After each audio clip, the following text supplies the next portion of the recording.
चारैतिर भ्रष्टाचार अनि चारैतिर आन्दोलन, यो देशका जनता पनि अन्धो भएको छन्। नराम्रोलाई भोट अनि राम्रोलाई गाली, अब सब युवा सचेत देश हामी नै हो सम्हाल्ने। गर्न त गरे मैले राख्न धेरै फोर्स, आफ्नो मान्छे टाढिँदा घुमाए मैले होस, अहिले मदिराको माझसँगै भएको छु बेहोस। सत्य सूचनाको एउटै सम्भाग यो हो siddhapress.com। siddhapress.com को साथमा छु म विष्णु खड्का। siddhapress.com मार्फत हामी विभिन्न विषयवस्तुहरू समेट्ने गर्दछौँ। सूचना समाचार सम्प्रेषण गर्दै गर्दाखेरि हामी विभिन्न मनोरञ्जन क्षेत्रका विषयवस्तुहरूलाई पनि समेट्ने गर्दछौँ। यसै क्रममा आज भने म एकजना यस्तो व्यक्तिसँग कुराकानी गर्न गइराखेको छु। उमेरले मभन्दा सानो जेनजी समूहभित्र पर्नुहुन्छ उहाँ, र हाल चाहिँ लेखुपिके गाउँपालिका वडा नम्बर 3 निवासी सबिन बस्नेत हुनुहुन्छ, र अहिले चाहिँ उहाँ यो हिमगङ्गा माध्यमिक विद्यालय लेखुपिके गाउँपालिका वडा नम्बर 3 मा रहेको हिमगङ्गा माध्यमिक विद्यालयमा कक्षा 11 मा अध्ययनरत हुनुहुन्छ। र आज संयोगवश भाइसँग मैले थोरै कुराकानी गर्न गइराखेको छु, र उहाँको आवाज एकदमै मिठो छ। विभिन्न सामाजिक सञ्जालहरूमा पनि हामीले देखेका छौँ, एकदम ऱ्याप गीतहरू गाउनुहुन्छ। विभिन्न व्यक्तिहरूलाई विभिन्न प्रकारका कलाहरू हुन्छन्, कसैलाई लोकदोहोरी गाउन आउँछ, कसैलाई आधुनिक, कसैलाई पप भने जस्तै भाइ चाहिँ एकदमै ऱ्याप गाउनुहुन्छ। आज मैले उहाँसँग छोटो कुराकानी गर्न गइरहेको छु। तपाईँलाई siddhapress.com मा स्वागत छ।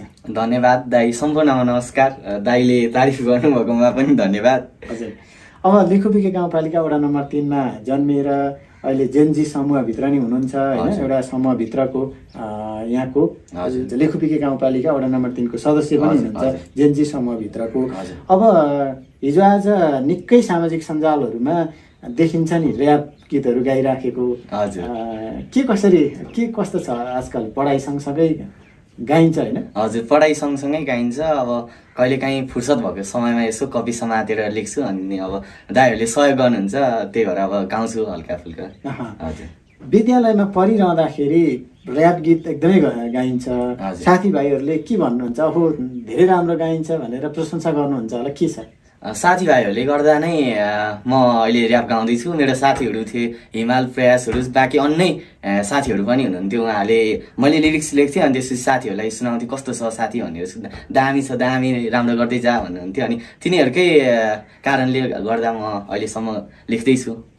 सुरुमा चाहिँ कस्तो अलिक बढी सुन्ने गरिन्थ्यो कि अथवा लेख्ने गाउने नै बढी गरिन्थ्यो कि के छ? सुरुमा त मैले सुन्ने गर्थेँ। अब एउटा ऱ्यापर हुनुहुन्थ्यो एमा बुद्ध भन्ने, सुन्नुभएको होला तपाईँहरूले नि। एमा बुद्धको सुने, अनि त्यसपछि रेस्ट इन पिस एमा बुद्ध, यसमै भन्छु। अनि त्यसपछि एबी द गोट भन्ने ऱ्यापर हुनुहुन्छ, उहाँको सुने। अनि त्यसपछि बिस्तारै मलाई नि अलिकति लेखौँ जस्तो लाग्ने। अनि त्यसपछि अब त्यो कन्सर्ट हानेको फोटोहरू आउँथ्यो ऱ्यापरहरूको, अनि त्यसपछि मलाई नि यस्तै गर्नु छ जस्तो लाग्थ्यो। अनि त्यहीँबाट लेख्न सुरु गरेको मैले नि।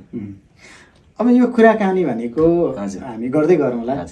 धेरै siddhapress.com हेरेर बस्नुभएका धेरै दर्शक महानुभावहरूलाई कति बेला चाहिँ सबिन बस्नेतबाट एउटा ऱ्याप सुन्छौँ भनेर उत्सुकता लागिरहेको हुनसक्छ।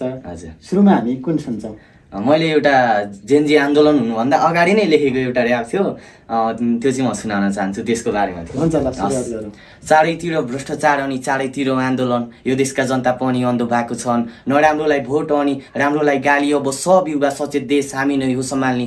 नराम्रो छोडी अब राम्रोलाई अँगाल्ने, देशकै लागि लिन्छौँ नेतासँग परे पङ्गानी, मचाइदिन्छौँ दङ्गानी, अनि आउँछौँ मजानी। विश्वमा छुट्टै तरिकाको इतिहास छ हाम्रो, तर अहिलेका नेता छैनन् कुनै कामको। पालो अब हाम्रो सब पछि दामको, बाली दिन्छौँ राको। जनतालाई खान पुग्दैन जोतेर खेत बारी बाजो, किसानको दुःखलाई नेताले बनाइरहेछन् मजाक र हाँसो। जिउ पुरै गलेको छ हात भरि ठेला, जति गुहार मागे नि किसानको कसैले बुझ्दैनन् व्यथा। अहिलेलाई यति नै। धेरै धेरै धन्यवाद। एकदम राम्रो चाहिँ ऱ्याप गीत गाउनुभयो, धन्यवाद। अब हामी कुराकानी सँगसँगै फेरि अर्को पनि सुन्छौँ कुनै एउटा मैले ऱ्याप सुनाउन खोज्दा तपाईँले एउटा मैले सानो एउटा आफ्नो भावना कोरेको थिएँ।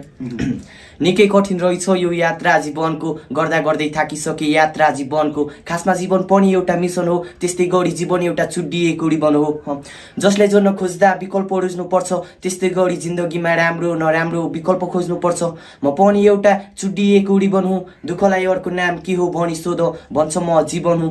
जीवन एउटा यात्रा, म पढेँ यात्री, भेट्न त भेटेँ मैले धेरै सहयात्री, तर आधी बाटोमै छाडी गएँ मैले अब क्यानी। गर्न त गरेँ मैले राख्न धेरै फोर्स, आफ्नो मान्छे टाढिँदा घुमाएँ मैले होस, अहिले मदिराको माससँगै भएको छु बेहोस। ल यति नै अहिले। धेरै धेरै धन्यवाद। कुनै अझै एउटा गाउनु पाए हुन्थ्यो भन्ने छ?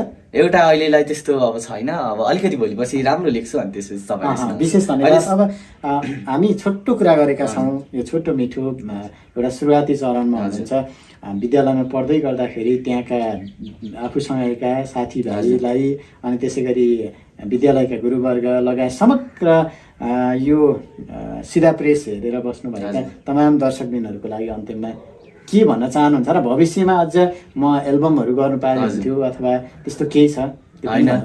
अब मेरो साथमा अहिले जो पनि हुनुहुन्छ उहाँहरूलाई धन्यवाद। मेरो अहिले अलिकति लेख्दैछु, उहाँहरूले सुनिदिनुहुन्छ, राम्रो छ भनिदिनुहुन्छ, त्यसको लागि पनि धन्यवाद। मेरो यसै गङ्गामाविमा पनि धेरैजना गुरुआमाहरू हुनुहुन्छ, उहाँले राम्रो छ राम्रो गर्दै जा भनेर अझै हौसला प्रदान गर्नुहुन्छ। मेरो साथीहरू छन् अर्जुन, अनन्त, अर्जुन, त्यसपछि अनिसहरू टन्नै अनि हुनुहुन्छ उहाँहरूलाई। अनि विशेष गरी हाम्रो ईश्वर दाईलाई पनि एकदम सपोर्ट गर्नुहुन्छ, यसरी नै सपोर्ट गर्नुहोला, म आगामी दिनहरूमा अझै राम्रो गर्दै जान्छु भन्न चाहन्छु। विशेष धन्यवाद हाम्रो सबिन बस्नेज्यूलाई।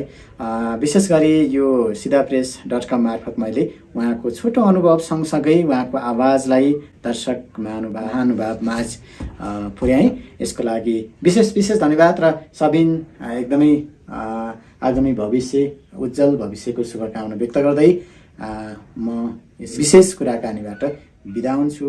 नमस्कार।